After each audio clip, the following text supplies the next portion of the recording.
Paano ho yun? Dahil po sa mga impeachment ito. At ito po, pakinggan ho natin ang Vice Presidente, mga kababayan. Oh, Ibintang ni former Senator Antonio Trillanes kay VP Sara ang paglabas ng mga dati umanong bagman. si Trillanes pa din pala, no?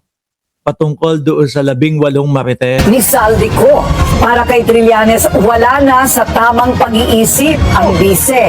Narito ang Naku, mga DDS, sinasabi wala daw tamang pag-iisip ang Vice Presidente, mga DDS, sasaktan kayo nito. Pero ako ho, mga kababayan, dati pa lang naman, no?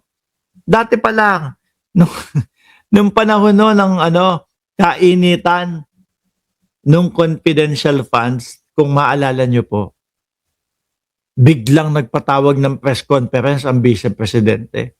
Nang inaakala natin, sasagutin niya yung patungkol doon sa mga confidential funds. Yung pala, pagpugot ng ulo sa presidente, yung mga babanggitin. Yung pala, yung paghukay sa bangkay ng dating Pangulong Duterte, ng dating Pangulo, bangkay, grabe kayo. Sorry, hindi si Duterte ho. Buhay pa ho ang dating Pangulong Duterte. Malabo lang ho makalabas agad. Okay? Yung pagpapahukay sa labi ng dating Pangulong Marcos Sr. Napahuy. Huy! Buhay pa ako. Sorry. Nagkamali lang. Okay? Yung pagpapahukay sa labi ng dating Pangulong Marcos Sr. Di po ba? Sabi ko, parang may tama. Parang may saltek. Parang krong-krong nga. Imbis na marinig natin yung mga sagot para doon sa confidential funds, huhukay ng bangkay, pupugot ng ulo. Di ba? Yan yung mga, yan lang ho, mga kababayan. Sabi ko, nasa tamang pag-iisip kaya itong si Vice Presidente? O sa sobrang stress kung ano-ano na yung mga pinagkukwento. Tapos mga ilang linggo, kumuha na sila ng spokesperson. Sabi ko, yan, tama yan. At least maiiwasan yung mga ganong pananalita at mga sinasabi ng Vice Presidente. Diba? Pero hindi pa din umubra. Tingnan nyo, wala na namang spokesperson ang Vice Presidente. agenda report ni Isaiah Mirafuentes ng Abante. May diferensya sa pag-iisip. Ganyan nila raw.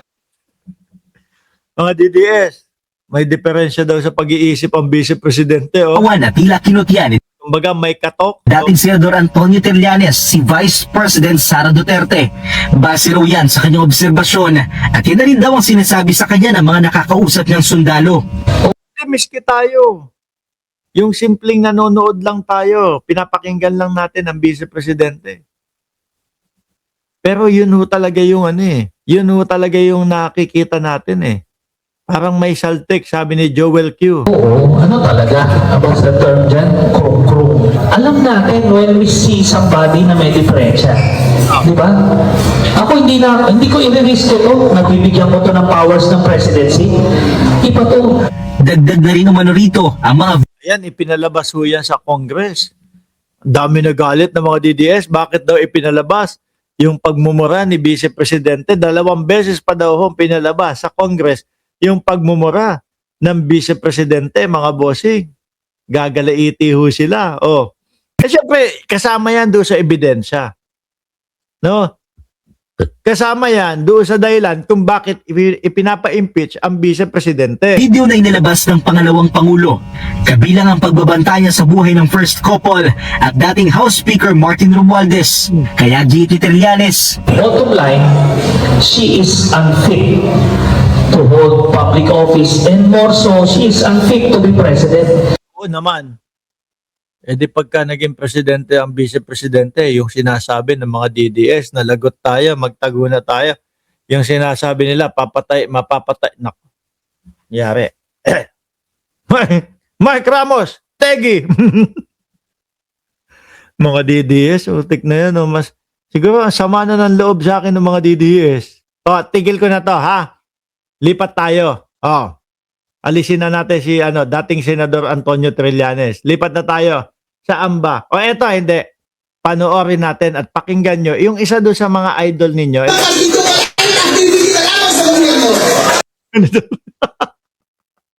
Ito, si Respicio, isa din to no? Sabi hawak yung cellphone, nakaganon. Ganoon. Nag-live kasi maghahain sila ng impeachment kay Bongbong Marcos sa ating Pangulo. Ngayon, live. Nakaganyan. Oh, Bongbong Marcos! Nakaganon oh. Medyo tinas. Pagka kita yung ilong. Oh, Bongbong Marcos! Oh, lagot na, impeach ka na namin! Eto na! I-impeach na namin yung mga magnanakaw sa gobyerno. Ganon. Pagpasok, pumasok na. Walang tatanggap, walang kumuha. Pag-uwi, malulungkot na. Malulungkot na. Hindi na halos kala mo natalo ho. E di ang nangyari, sa susunod na linggo, dumating na yung taong tatanggap. Ayaw na daw ho nila, mga kababayan. Hindi na daw sila magpapa-impeach. Yung pala, wala naman palang congressman na sumuporta. Sabi ko, nasa si Pulong, nasa si Paulo, yung kamukha daw ho ng Lego. Nasaan yung mga DDS na mga congressman? Ba't hindi kayo sinuportahan? Wala. Diba? Kasi wala naman laman. At wala namang kakwenta-kwenta yung impeachment nila. O sige, game na. Respicio. Bayad. Sino ba yung 18 Marines? Ako, wala naman ako natatanggap na pera. Yung mga 18 Marines daw, meron daw. At meron daw mga natatanggap ang mga DDS na pera galing daw ho sa China. Di ba? Merong natatanggap daw po yung mga kapwa natin Pilipino na pera galing sa China para sirain po ang gobyerno natin. Mas dikit sa katotohanan yan, boss. Hindi mo mailangan tumanggapin pa ng pera mo, wala yan!